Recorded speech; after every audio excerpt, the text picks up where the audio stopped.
Coming in from Gujarat now as well, where a case has now been registered against an active member of the SDPI. That's the latest that we are picking up. Associated with the PFI, of course, it's an arm of the PFI, the SDPI. The arrest now has been made in Gujarat, in Navsari, and a case has been registered over a social media post. Janak, my colleague, joins us for more details on that. Janak, we're given to understand that ATS has made this arrest, perhaps. What are the details? देखिए, इसमें arrest नहीं हुई है. दरअसल ये अब्दुल कादिर सैयद है, उसके खिलाफ पहले एक मामला दर्ज हुआ था जो सोशल मीडिया पर पोस्ट करने का था. उसके बाद वो उसका पीएफआई के साथ एसोसिएशन की जानकारी गुजरात एटीएस के पास आई थी. तब से वो गुजरात एटीएस के रडार पर भी था और पिछले कुछ समय से ये जानकारी थी कि जो केरल में पीएफआई की परेड हो रही है, उस परेड में भी उसकी मौजूदगी होने के इनपुट थे. और उसके बाद इस अब्दुल कादिर सैयद, जो नवसारी का रहने वाला है, उसको डिटेन किया गया है और कल रात से उनकी पूछताछ चल रही है. फिलहाल कोई गुजरात एटीएस की ओर से मामला दर्ज नहीं हुआ है. ये कुछ समय पहले जब उसने कोई सोशल मीडिया पोस्ट की थी, उस मामले में नवसारी पुलिस ने उसके खिलाफ मामला दर्ज किया था. इस मामले में अभी 15 लोगों को डिटेन किया गया है जो एसडीपीआई के सदस्य हैं और पीएफआई के साथ डायरेक्टली और इनडायरेक्टली एसोसिएटेड है. और गुजरात एटीएस के अधिकारी इन अलग अलग जगहों से 15 लोगों को डिटेन किए हुए हैं, जो अहमदाबाद, नवसारी, सूरत और बनास का था.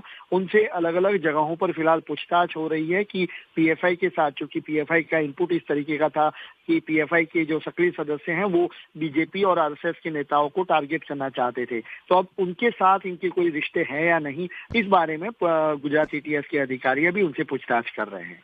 जी बिल्कुल, पूछताछ जारी है. The link between this SDPI member from Gujarat to protests and to rallies in Kerala is also now under investigation. And this really comes at a time when we are seeing an intensified crackdown against the Popular Front of India. This, in fact, is the second round of raids that are being conducted. At least 8 states is what we are given to understand today. Remember, on the 22nd of September, which is the Thursday gone by, we had at least 13 states that were being raided. The NIA and the Enforcement Directorate were at the forefront of that particular crackdown.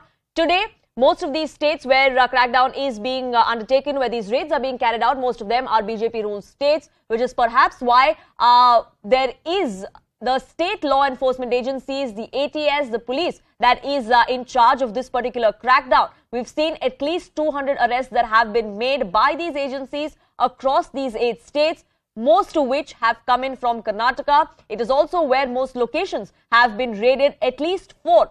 What's even being witnessed as this crackdown happens is that there is some resistance and pushback from the Popular Front of India, like we saw on Thursday as well. Protests did break out as these raids continued in several parts of the country. And Vinaya, now we do know that several arrests or several detentions have been made from Maharashtra, even in Mumbai. But have there been any protests by PFI cadres in resistance to that crackdown? No, remember the nature of these raids, we have seen that these raids have taken place since late last night. So, it hasn't really taken place on offices per se. People have been picked up, and that is why they were picked up from places where they were. So, small residences, small places is where these crackdowns have taken place. So, there isn't really an office location where we have seen raids that have taken place in most of the places, especially in Aurangabad as well, where we have seen that kind of a crackdown. The crackdown happened late through the night. It happened at a time when everybody was asleep. It happened at specific target locations where there was intelligence input that the people associated with PFI were found, and that is when the raid did take place. So in some sense, there hasn't really sir, Rajasthan का जो घमासान कमलनाथ जी को महाराष्ट्र भी भेजा था कि वहाँ पर सब कुछ और नहीं बची सरकार, अब राजस्थान दिल्ली भेजा है कि समन्वय करें.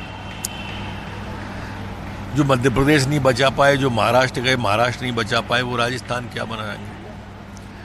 जो इनके भावी अध्यक्ष. That was a reaction coming in there from the MP minister, but that of course is another big story that we're tracking here on CNN News 18. For now, bringing your attention back to the mega crackdown that is currently underway across 8 states in the country. At least 200 PFI cadres have been arrested, several functionaries, even at a time when most of their top leadership has been arrested already and are behind bars.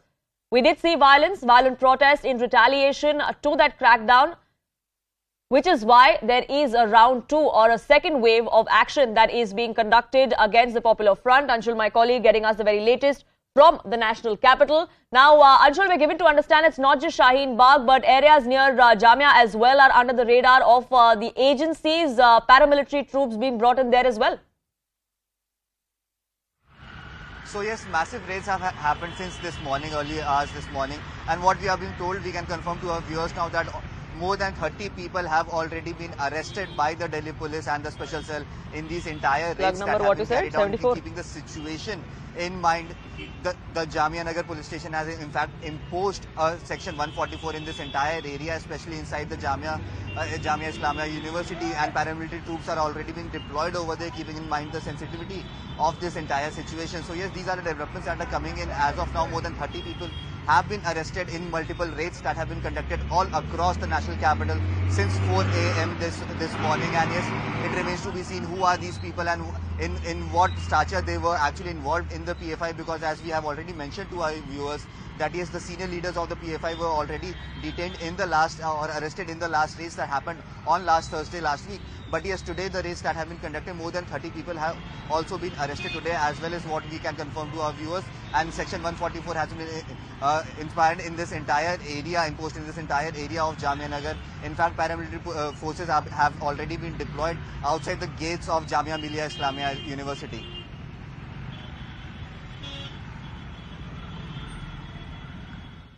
Right, so several areas in the national capital under the radar of the agencies as far as the crackdown on PFI is concerned. Remember, this is part 2 or round 2 of the crackdown. It has only intensified because of the kind of retaliation or pushback that we saw from the Popular Front of India and its cadres. Now, this is the scale of the operation that is currently underway. We did see at least 13 states that were under the radar on Thursday, but today there are 8 states as of now at last count.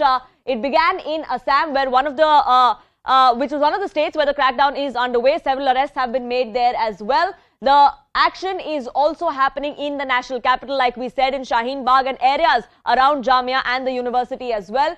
Uttar Pradesh, multiple locations raided, about 6 to 7 detentions also taken place. We are, of course, getting you more details of who these people are that have been detained, but that crackdown continues. Madhya Pradesh is another state, noticeably also that it is a BJP-ruled state where this action is taking place, which is why it is the state agencies that are leading this entire investigation and crackdown. Gujarat is another state where these raids are being conducted as we speak. So in Maharashtra, even in Mumbai, in fact, several detentions have been made of cadres of the Popular Front of India. Karnataka is a southern state, and as well as Kerala, where raids are underway. Karnataka is where we have seen the maximum number of arrests so far that have taken place. Now, the crackdown continues, but there is